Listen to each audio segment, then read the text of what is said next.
คิดหลายบ่คือว่าคิดหลายเห็นในสตอรี่คือว่าปลุกใจเด้เพิ่นน่ะผู้บ่าวทิมมันจะว่าหนาเหมือนคิดเรื่องเฮือนเอาทีมบ่ ว่าหนาแต่มันต้องด้นแต่ได้สารนี่เรื่องได้ก็ได้เลยเนาะบ่ได้เลยทีมงานนี่แหละสิไปหาตัดไม้เหี่ยมาสับผักแอบฝากแอปก็ได้เด้ได้จะไปเลยมาเดี๋ยวพี่เลยใส่แลบมือนะฮะทีนี้เราว่ามันบอกเขาเพิ่งจะต่อที่ไม่หาวะแม่ที่ปัญหาทั้งหาแต่นี่ก็ต่อได้นี่งั้นแล้วเพื่อต่อแล้วที่ปัญหาแม่ตัวนี้ที่ไม่เท่าเนาะเป็นที่เท่าโอ้ลายเก่าลายเก่าเนาะส่งนี่เนาะเอาจะส่งออกไปหันคันได้เนาะเป็นบ่ก็ได้กัน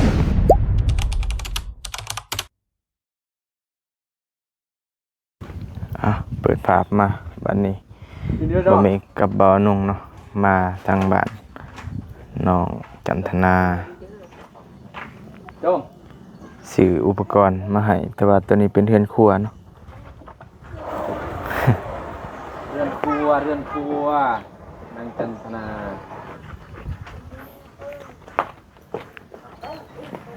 ตั้งกบดีแล้วเดี๋ยวแดงจะเฮ็ดเองตั้งมือได้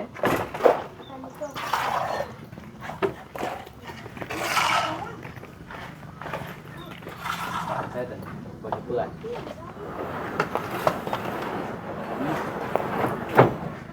เตียงก็มาหาใส่ดิพาเพื่อนบ่ไปเลยละ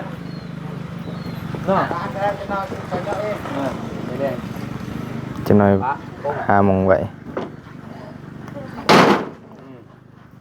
ไล่บันไดบานประตูผู้ที่หลานซองซ้ำเก่ามีแต่บ้านเด้บ้าน800,000อ๋อตัวนี้400,000วงกบเลยล่ะวงกบ4แม่นแล้วมันขึ้นขนาดมันขึ้นลูกคนเราขายจัง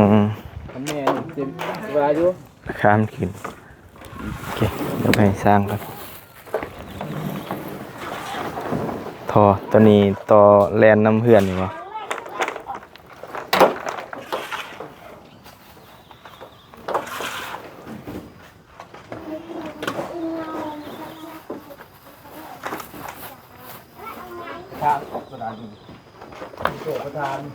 เอาท่อต่างปลาจ้านเพิ่นฮะก้าวเลยสิโมแล้วเอาหนังนั่นใส่ก้าวแล้วมันเหี่ยต้นไล่แล้วเดี๋ยวได้ปันกันเอาไล่ลูกบ่ได้บ่ใส่กาวเส้นน้ำลายบ่นี่เด้บ้านเพราะว่ามันซันแม่ตัดเอามันบ่ได้ใส่รถเอามาบ่ได้เนาะจะมีข้อต่อได้ต่อไปเลย18ไว้ดีเด้อฉันเล็กน้อยพี่สวย9เนี่ยเนาะรังเทอาจารย์เพิ่นเฮ็ดบ่นี้แต่ว่าทางไอ้แดงเฮ็ดแล้วทีนี้ล่ะเฮ็ดประตูทั้งข้างบ่นี่นะกอที่นี้เลย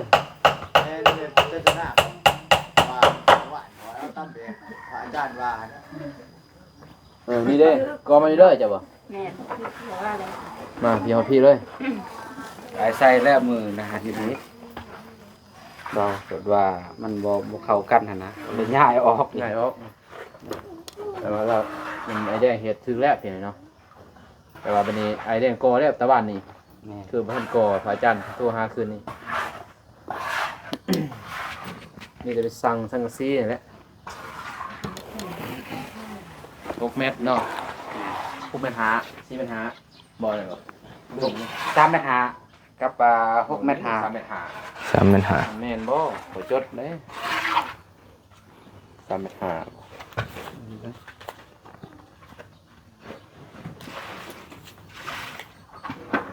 บ่จดได้เนาะวันเนาะแม่น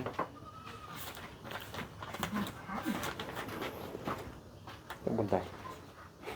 ง่ายอยู่แท้ จดวันที่บัดจังสิชื่อวันนี้วันที่ ตัวนี้ นี้ ยังไงก็ไปไล่โกกาแฟตัวนี้ อืม ตอนไล่โกกาแฟเนี่ยตอนไปไล่โกกาแฟ ตัวถือผลกระทบเนาะ คืออยู่1,200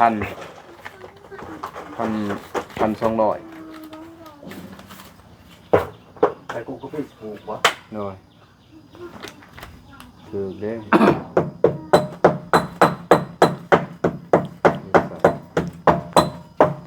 จักเจอกันจะว่าหมู่ปลักลบออกกูจัก จ้าบ่ เฮ้ยดิ ไปปลูกกันบ่ ลักโคพี่นะ รักกูปี้ คิดว่าทางกองตูนลักมาทางนี้ก็ลักคือกัน งอกเป็นงวดเข้าพูดเลยพูดเคี้ยวพูดแดง เกี่ยวพุ่นแดง ตายเขาเห็นแต่ว่าพวกมันตายเนาะ เอ้ย เห็นแต่คุม มันใต้เด้ตัวไก่ใต้มันอื่นแล้วว่าสิ พี่ตรง บ่ เขา ได้ ปลู มาก มันบ่ตายดอก ว่าสิเขาพูดนี่ก่อนว่าจะไป สวนมา เสียหอบอกเลยสิไปเสียดเอามัน ตั้งนี่แล้วก็จะพักผ่อนกันกับมือสอง เขากินอย่างนี้ เอ้ามันซ้ำมันแข็ง เห็นเลยรอด โอ้ย ผักอย่างเงี้ยเอ้าใหม่ตอคนเด้กบ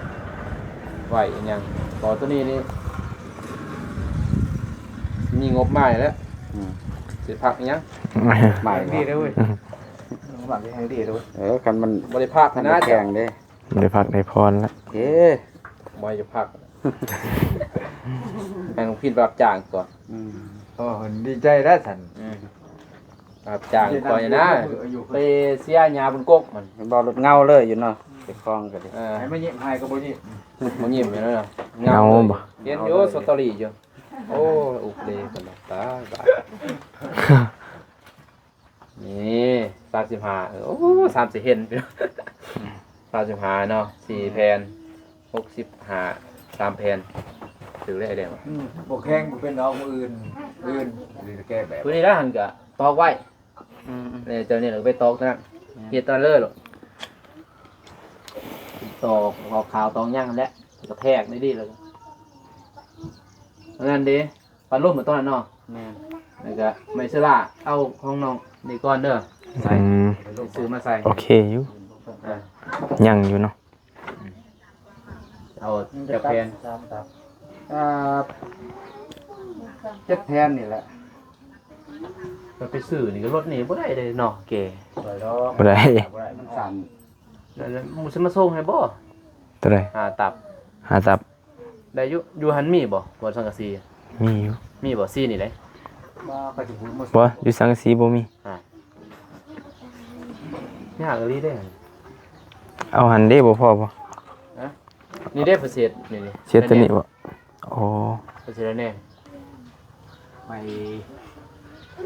จะได้ฮอตจะซอยใหม่อันนี้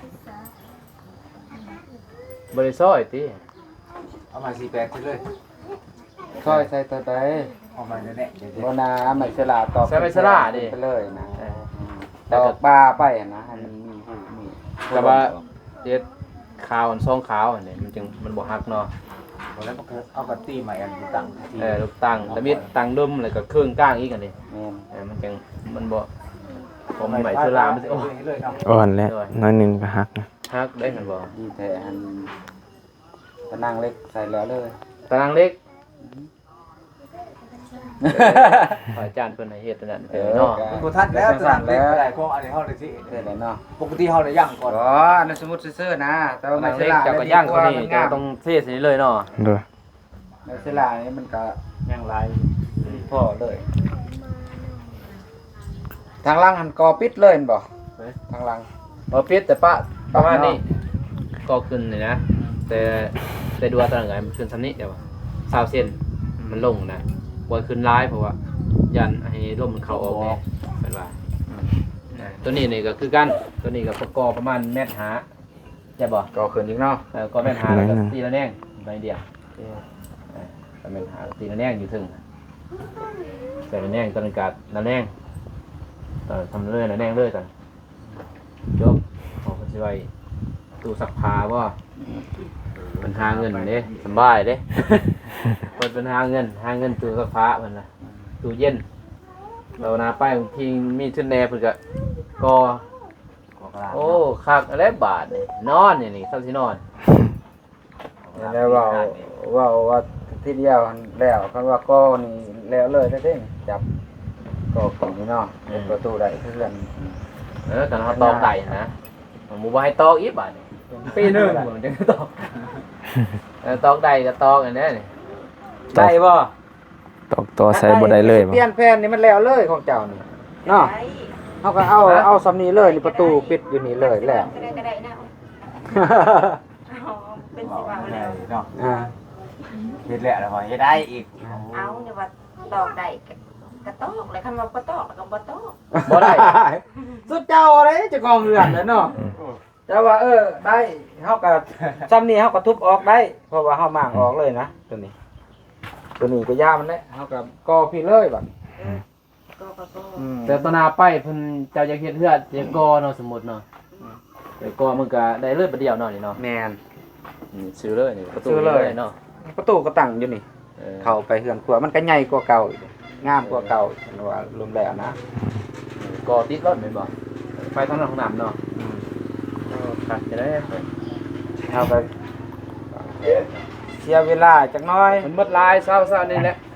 เอา เพิ่นบ่ได้เฮ็ดแล้วนี่ซ้ำนี่ ไป แหละ ปาดประมางอีกขึ้นบอกก่อนพวก พระเจ้าแรกผัวเพิ่นเนาะพี่น้องเอ้ยเพิ่นได้ผัวผัวอยากเฮ็ดให้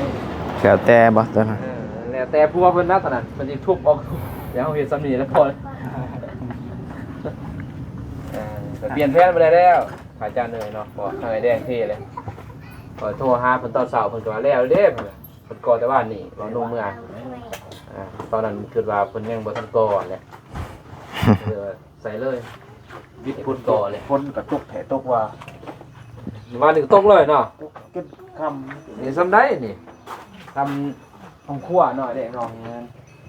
อยู่บนนี้ดังไฟดังไฟอย่างนี้วันนี้ก็เอาไว้ตู้เย็นนี่ก็อยู่นี่ก็เลี้ยนใส่ตู้หยังไว้เปิดบวงจงซ้ ถ้วยบวงโอเคอยู่ดอกนี่ก็ได้ ำใหญ่กว่าห้องครัวข่อยอีก แม่น เห็นบ่ถึงว่าจะใหญ่กว่าห้องครัวข่อยอีกวันนี้ก็นั่งบนโต๊ะนั่งที่เขาเนาะ โดย เรือปูที่เขาน่าจะพ่ออยู่หินเนาะหินเนาะ พออยู่ดอก พ่อเนาะผู้ดีแบ่งให้น้องพินน้ำ หินทราย หินแบ่งน้องพินน้ำน้องพินเรือบ่เรือแหละคอเพิ่นแหละคอน้ำแม่จันทนาแหละน้ำสาวทองมีแหละ ำเดี๋ยวตีที่ข้างใน เด็กเราคันได้อยู่แล้วเนาะคอน้ำเมื่อยเพิ่นนะ นี่บอกเลยว่า บ่ได้เท มากเพื่อนแล้ว สั่งมาใหม่ก็กระเทินเนาะน้อยๆนะ ไปนั่นแหละจ้ะยินบ่รับจ้าง100,000พองบพ่อได้นั่นหน้าตีนะเห็นบ่ตัวเองแหละตียังเพิ่นใหม่ปัดซ้ายก่อนเนาะ แม่น ตีไว้เตอเล็กเตอน้อยแล้วรับจ้าง100,000เศร้าหรือบ่เจ็บสบายดี สบายดี เสียหญ้าได้แล้วบ่ ได้บ่เสียหยาขึ้นผู้เลยส่วนอ่ะ อืม อยากให้ขึ้นมาได้ อ้าวได้หาที่ขึ้นได้เนาะ ไป ฮะ ไป เพราะว่าพอไปมื้อนั้นเราก็บ่ได้ไป บ่ได้ไป เออมีแต่ไป บ่ตีเลยอักเสบ อย่ามันอักเสบ แต่ว่า ลิก กินบ่อยากไปกินได้บ่ยาเสือเลยแต่ว่าเขาว่ายาแซนนี่นะจักยาจัง 1,500บ่เนี่ยไปซื้อให้น้องมากินบ่ปีน้องเอาบ่ยาแซนนะเพิ่นว่า1,000นี่เนาะ1,100นี่แหละยา จะแซนบ่เคยใส่อยู่เนาะ เคยบ่ ตะกี้ เพราะว่ามันเอาเสียไม่ได้เป็นน้องนี่เราต้องกิน แม่ เพราะนั้น ยาตันเสือ มันแห้งเลย แห้งแล้ว เพราะว่ามีน้องเพิ่นมันเขาปีเลยต้องกินยาตอนนั้น อืม กินยาตอนมันสิไปนั่นเกินว่าไปปัวแต่บ่ให้กินปลาแดกเป็นเค็มยังบ่ได้กินได้ โดย พวกปลาแดกบ่ได้กินเห็นบ่ ของดอง ของดองบ่ได้กิน ตัวนี้มันเหม็นนะกินบ่ได้เพราะว่ามัน แล้วก็เป็นประเภทอิหยังเกินว่าแบบกระปูกระห้อยบ่เนาะบ่ได้เพราะมันเป็นเสื้อนะคือใส่ติ่งมันเป็นใส่ชุดเด้บ่ใส่นั่นเนาะ แม่นปาดแล้วคันมันมีปัญหาก็ขยันว่ามันเป็นใสมันติดบ่ ที่เสื้อ มีแผลด้วย ขี่บ่ออกเนาะ คันเจ็บแห้งก็เลยไปปาดใหม่อีก บอกขี่บ่ออกเลยบ่ว่าติ แม่น บ่ติ่งเลยเนาะเป็นติ่งใส่ไก่นี่บ่แบบนั้น แม่นแต่ว่าตัดออกหมดเลยเด้คันมัน ตัด มี มาเด้อเนาะ ออกหม บ่ ด มี แล้ว ติ่งบัดนี้ บ่มีแล้ว แต่ว่าเขาเว้าเลยเรียกบ่ได้ มันต้องไปซองใหม่เซ็กคืนแต่พูดมากบ่ได้ไปซองบ่ โบ น่ะ บ่ทันไปละสาวยังบ่ทันไป โบมีแต่เขากวดเขา กวาดซื่อเอานั่นกวาดจึกๆนี่ซื่อบ่เห็นดอก อืมบ่เห็น สอง เลย สองอ้ายสองไผยังบ่เห็นจะขึ้นนี่เนาะสองไผสองอย่างมันเนาะ โดย ไปเช็คเบิ่งใหม่ เด็ เลย กใหม่ อีหยังอันน่ะสบายดีอันติ ร่างได้ผลนะ โอ้โน เบิ่น โน เบิ่น เออ ตัวนี้ของไผตัวนี้ มันนอนเนี่ย เจ้าธนาของไผของพิน โอ้ย เออ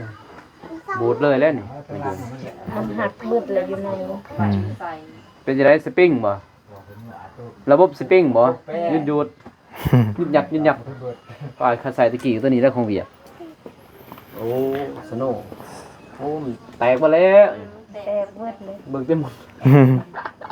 ก่อนสโนว์ติ สโนว์แตกเลย ว่าแม่นอนคนบ่ขึ้นไปนอนก็มาขึ้นไปนอน เออคักอ่ะ จากมาจากคนเลยอันนี้ก็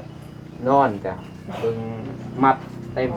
หมอนปองขางกระสอบบักใหญ่ ไพ่นอนบุ้ยไพ่ เบิ่งไกลมา สวยแดงนอน คนโดนค่ะ กันแล้วกันเว กลางเว้นนอนได้เนาะกลางคืนนี่บ่ได้ได้แต่กลางเว้นเป็นนอนคืนห้ามนอนกลางเว้นนอนบ่รับอยู่นี่ ค บ่ รัว ประตูแมทตอนนี้70นะไอ้จ้ะโอ้ยซื้อแบบนั้นเห็นไหมเนาะแต่ว่า อืม ยันนี่ยังเกินได้เสียงงู มันเรียกเขาบ่ เลือกก็ขนาดนี้พอเป็นพื้นครัวเลยอย่าไต่เนาะแล้วตัวนี้ก็ต้องแล้วเขาดินนี่ได้นี่ไม่หนึ่งแต่ว่ามันบ่น้ำเขาเลยสิหาดินมาใช้อีก สิได้เพิ่มอยู่แน่นเท่ทำนี่ เอาบ่ดินเขาสิหาดินจะใส่พุ่นโน่น อืมไปขุดเอ้าคนมาใส่ น้ำเขาเลยเนาะ เข้าแท้แล้ว เออเจ้าเข้าบ่แล้วแต่เจ้าเด้ คุดเอาทางไหน เออ บ่เปิดลายบ่ได้นะ พูดนะลังหั่นน่ะอยู่ลังเห็นลูกในโน่นเนี่ยบนเนี่ยห้องสร้างห้องน้ำสร้างบ่ มันก็เขายังจะเอาดินใส่ จะเอาดินมาถมอีก แต่บ้านจะเอาถมเลยมันเขามีเงินถึงไซส์ตอนนี้เอามาก่อนเนาะไอเด้ นี่ทั้งข้างเรือ สุกเซินเด้ ข้างเรือ ทางทางเลือดจะนี่อุ๊ยตกใจนี่มาเบิ่งนี่ตัวบอลจะคุดนี่ผมพวกผมใหญ่ผมพวกเน่าสูงดิ เพราะว่ามันต่ำเนาะต้องทมขึ้นจักหน้อยจักเล็กจักหน่อยแล้วก็เท นี่ส่วนเน่าอยู่นี่เอามาทิ้มใส่นี่มันเล็กน้อยมันขึ้นนะเบื้องนี้มันสูงแล้วนี่แต่บนท้ายมันต่ำจ้ะบ่ดินมันต่ำพุ่นน้อยแดงเนาะเบื้องนี้สูงเลยมีแต่ปั๊บตอนนั้นคือจ้าบ่ได้แล้วแล้วก็เอาหินนี่มาป่นอีกเอาหินนี่ก็เรือแล้วมาป่นอีกเด้อ เหลือแล้ว เรือแล้ว หลายเติบมา มันตื่มได้นี่ บ่ เสี่ยวตื่มเวียดบนหินนั่นตื่มให้เพิ่นแต่เพิ่นก็ตื่มให้เลย เอามาตื่นทางนี้ต่อ แต่ปกติเพิ่นก็สิไปแบ่งหั่นน่ะ โดย บอกแต่เพิ่นว่าซอยคนเพิ่นก็ให้เลยมัน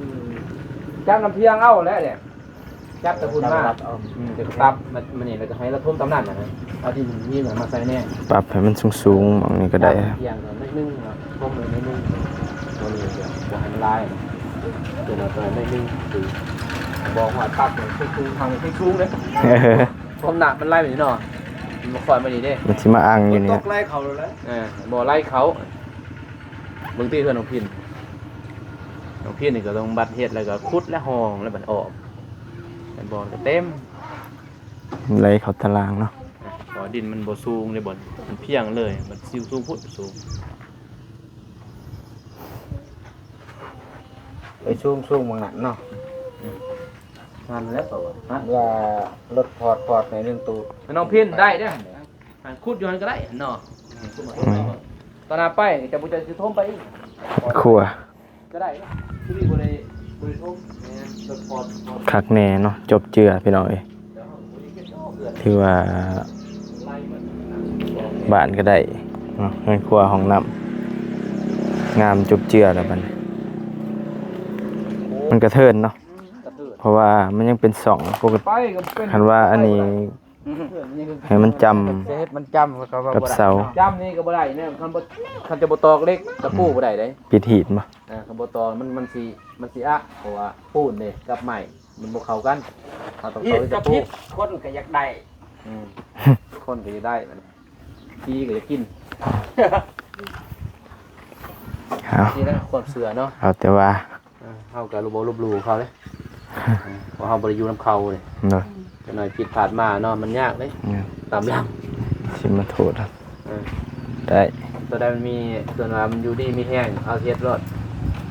สบายใจนะเฮ็ดสิสบายใจ ตามความสบายใจอัน เพ นี้ ราะทางพระอาจารย์เพิ่นก็บ่ได้ว่าหยังเพิ่นว่าแล้วแต่ฮีดของเพิ่นก็บ่ได้ว่าเฮ็ดแบบนั้นแบบนี้แต่เตะตองบ่ได้พี่นายจังเตะตองได้ก็จังเฮ็ดจ้ะเด้อ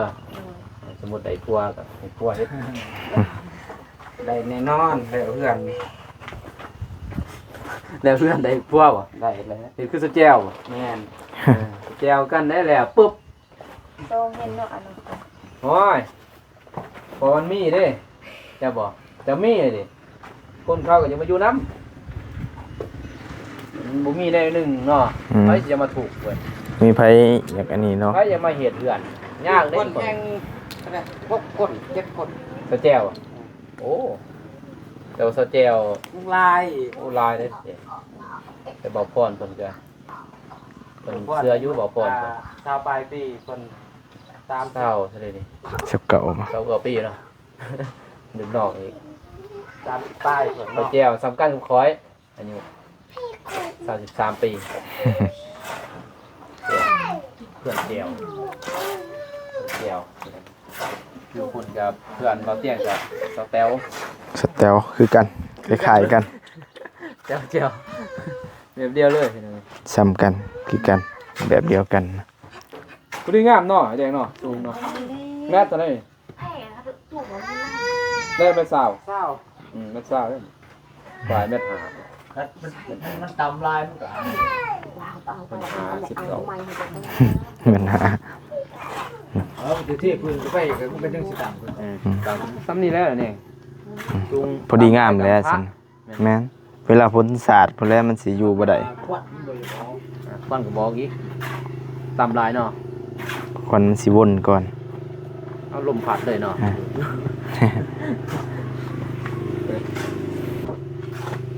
ตอนนี้ตั้งวงกบในดอกสบาย ร้อนเราอยู่ที่เอา เที่ยวบ่ ตำมุกบระบา โอเคเลย เทขาวมันก ซื้ บ อได้เฮ็ดคือข้างน้ำก็เลยก็เป็นสิเบิ่งพี่น้องเนาะ เด้อ มันซื่อๆกับคักแต่ตัวนี้ได้เรื่องอยู่คนนี้ โอ้ งามเนี่ย เด้อ แต่มุ่งเลยมุ่งแล้วนี่แหละซื้อสังซีจังได๋ มุงลงมานี่บ่ เนาะไอ้แดงสมมุติสังซีน้องพินนี่มันถือเท่าไหร่สมมุติซื่อ ถือจักแผ่น แจ้งผู้ใหญ่ 14เพื่อน บ่ความยาวความยังหั่นนะสมมุติ ต้มยำข้างหน้า10 เมตรเก้า สำคัญจะแทกหรือบ่ แผลพูดเลยนะ ฮะ ตามเมตรตามเมตรหาที่เมตรหา เพิ่งจะต่อ 4 เมตรหาวะ แม่ที่เมตรหาทั้งหา จังนี้ก็ต่อได้นี่ งั้นแล้วเพื่อต่อแล้วที่เมตรหา 4 เมตรหา เนี่ย ตัวนี้4 เมตรเท่าเนาะ เมตรเช้า โอ้ลายเก่าๆเลย หลายกว่าเก่าเนาะส่งนี่เนาะ เอาจะส่งออกไปหั่น คันใดเนาะแม่นบ่ อยู่ก็ได้กัน อันนี้แต่ว่าคันใดมันว่ำกับโตเลยตัวนี้ ช่วงมือเลยต้นมอนมันเขากลางเลย อ่า เขาไหนเลยเนาะ มีแต่ข้างล่างนี่ น่าจะเบิดหลายกว่าอยู่ 3.5ตัวทางหลั สาง มนะทาง มาตัวนี้เด้ ตัวนี้10 เมตรเช้า อืม แต่บ่ลื่นกัน คล้ายๆกันแต่ว่าขนาดซื่อ มันลื่นทางนายซื้อเนาะ น่าจะสูสีกันหั่นแหละ ซีอยู่ตัวนี้6 ล้านป้ายบ่ โดยทั้งตะปอกตะปูมัน ตะปูจักกับ 6ล้านหา ไปโป่งเหรอก็บ่ฮู้แล้วบ่ได้ซื้อเป็นกับหรือเขาซื้อ บ่อันเป็นธงมันจะ ซื้อเป็นโล เป็นโลเอาอ่ะ อ่ะ เอาก็ซื้อมาให้ก็ได้สั่ง จังว่าบ่จือ เป็นอัน เดี๋ยวไปถามเวียดก็ได้มัน ตะกุกกุ๊กบอก บ่หลายปานใดนะ นี่ก็ยังลายอยู่ ยังไง อันนี้ ตอ เอา กนี่ก็ได้พ่อเลย พ่อบ่ ไปเบิ่งพ่อบ่ บ่ซื้อซั่น ยังงบก็บ่มีเนาะ เออ ยังไงเจอ แจ้งผู้ใหญ่เพิ่นนั่นแหละมันสิว่าซ้ำได้หยัง เอาแต่สังกะสี ให้ แต่ จัง ก็ ซี่ ได้มันถืออยู่แล้ว มันว่าซื้อกับตะปูตอกเทิงนี่ก็ประมาณ6-7 โลนี่ ตะปูนั่นเด้ตะปูยังแน่ตอกลูกตัง ลูกตั้งว่าตะปู8นี่แหละ สิปู8เนาะแก๊ส1เนาะ 8กับนี่ หอดเนาะ อืม ป้าตา ตัวนี้จะต่อให้เพิ่นนี่ไอ้เด้เหยียบได้หั่นเก็บคนละนิดละหน่อยเนาะ เหลือละโดย เรือเล็กละหน่อยเก็บวันนี้หนึงวันนี้หนึงน้องปิ่นโหดอะไรน้อง กู ปิ่น ซี ตาม ก็ ที่ไหน เพื่อนเพิ่นผู้เดียวพ่อเขาจะพ่อจัง ตัวอ้ายก็ เก็บทีละเล็กละหน่อย หาเก็บเล่มให้หมู่เด้อ เลย ได้ตีเก็บเล่มกัน ได้ นั่นบ่มี เคาะขอดใส่เนาะ เคาะขอดใส่ เสียจะได้อีต้นเพิ่น งบบ่มีเด้ งบเบิด ซื้อวงนี่ก็หมดอยู่ประมาณ12 13แผลเนาะวงประตูของเอี่ยม อืม พอน้องเพิ่นอยากได้2วงประตูอันนั้นเพราะว่าเพิ่นว่าวงเดียวทะล่ำ อ๋อต้องมีหนาหลัง ต้องมีตัวนี้ทางนี้แล้วก็ออกทางพุ่นเลยนะทางค้าง อ๋อ แต่ว่ามันต้องพระมีงบในเจ้าเฮ็ดอีกจะบอกแต่ต้องเฮ็ดกับซาดนั่นน่ะบอกกับพระหน่อยเองเนาะ แม่น พระใส่ได้พอทางขางได้บ่เนี่ยก็คืออายเว้าอันนั้นลงทางเดียวก็จบลงแน่นลงทางกลางเลย เอาวันนี้ก็ประมาณนั้นพี่น้องเนาะก็มาอัปเดตพี่ให้น้องเนาะเอาละปันกันเด้อ2ถุงกับจันทนานะ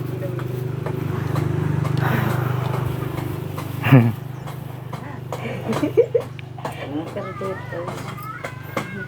ได้นอนบ่คืนนี่ อืมคิดหลายบ่คือว่าคิดหลาย เห็นในสตอรี่คือว่าปลุกใจเด้เพิ่นน่ะ ผู้บ่าวทิมมาจ้ะ ว่าหนา เหมือนคิดเรื่องเฮือน เบาทีมบ่ ว่าหนา คือเราบ่ทราบผู้เบาทีมคือน้ำเพื่อนบ่ เลย เออ แนวซองเบิ่งเฮือน ระวังได้เด้อฝนทางฝนเดี๋ยวสีไปทางไหน เฮ้ยโอ้กำลังอาบน้ำอยู่เจอของแท้ เกิดน้ำเพื่อนคอยเป็นคอยไปอะไร ค่อยเป็นค่อยไปเนาะอาจสิได้อยู่แต่ก็ใช้เวลาในจักหน่อยก็บ่เป็นหยังดอก พวกอาก็อยากซอยที่จะได้เนาะ เนาะ ฝึกความสามารถได้เว้ย ได้สาก็ดีกว่าบ่ได้ กลัวบ่ได้คือบ่กายเฮ็ดอันนั้นคืออ้ายเว้าได้ยินบ่แต่ละเพื่อนแต่ละร่างบางครั้งก็คือน้องน้ำพ้นก็จนเป็นปี เนาะ ก็บ่ได้จ้ะบ่เป็นปีเพิ่นได้หั่นนี่ก็ดีแต่แม่ๆเพิ่นเนาะ เนาะ ทั้งแม่ๆพี่มันสร้างซอยแล้วก็ อ่า เพื่อนน้องก็เด้ย หลายดีเด้อพี่น้อง น้องก็เด้ยนี่ก็โอ้30เลย ใช้เวลาเนาะกว่าสิ เป็น ได้ เดือนน้อยแดงเนาะ แม่น น้องก็เด้ยเป็นเดือนเนาะ เพื่อนกันเลย ไอ้แดงเมื่อพักผ่อนแบบนี้แหละ จนได้เมื่อพักผ่อนนี่ เมื่อพักผ่อน ตั้งคืนหอนมุ่งบ่ ใช่ ว่าแต่ก่อนหอนมุ่งบ่ตรงไหน มุ่งแล้วก็เมื่อไรแดงบ่มีเด้บ้านเนาะแดงเนาะแบบนี้แหละบ่มีบ้านบ่มีแต่ว่าไม้เสือลามีเพราะว่าพ่อเพิ่นซื้อเด้น้องก็เด้ยอันนี้แหละคันว่าเพิ่นบ่ได้ซื้อไม้บ่ได้ซื้อตอกของหน้าไว้นี่โอ้ แฮงหลายเนาะ โหยังหลย แต่ว่าครอบครัวเพิ่นซื้อไว้เกียมไว้เสียเทือนเนาะแต่ว่าบ่แล้วจักเทื่อบ่ได้จักเทื่อ ตามสิได้แม่นน้อยเป็นไงเนาะ นี่กันแล้วอย่าบอก เลย ค่อยๆแล้วเว้ย ค่อยๆไปล่ะ เดี๋ยวนั่นเด้นั่งให้นอนให้ เป็นทุกข์บ่ เป็นทุกข์ตัวเองไง คิดน้อยคิดใหญ่ หมู่ใดหมู่แล้วก็แล้วนะเฮาบ่แล้วก็เป็นบุญบาสนาเฮาแหละ โดย เฮาเฮ็ดมาทำได้มันก็แต่มันได้อยู่แต่มันต้องด้นแต่บ่ ได้สาแน่ เรื่องได้ก็ได้เลยเนาะบ่ได้ก็ทีมงานนี่แหละสิไปหาตัดไม้ไม้เหียมา สับผากแอบ ฝากแอปได้เด้ สื่อ เบามิดเบาซ้ายเอาเนาะ โดย เบาเจ็บเบาตูนเบาคนเนาะ พามันกระจาด น้องเมฆไปตัดเอาแล้วบัดแกสิรถอ้ายไปตักนิดหน่อยหน่อยได้อยู่บ่รถตัวนี้ขึ้นภูลงเหว เหมือนของไงายเนาะเอาก็มีแต่แนวนั้นแหละพี่น้องเนาะจังไดก็มาอัปเดตตื่มเนาะทางบ้านน้องพินก็จังว่ากันเนาะคอยเป็นคอยไปหั่นแหละจะได้ก็ขอบขอบใจเนาะขอบคุญขอบคุณหลายๆเด้อ FC ผู้ใหญ่ใจบุญเนาะที่ช่วยเหลือทางครอบครัวของน้องพินเนาะจะได้ขอให้เพิ่นอยู่ดีมีแฮงเนาะขอให้โชคให้หมานให้ร่ำให้รวยมีแต่ความสุขสุขกายสุขใจเด้อเบิดทุกคนเอ้าทางบ่มีก็สิขอตัวจบคลิปก่อนเด้อบัดนี้พอกันใหม่คลิปหน้าพี่น้องเนาะสำหรับคลิปนี้สบายดีเด้อ เออ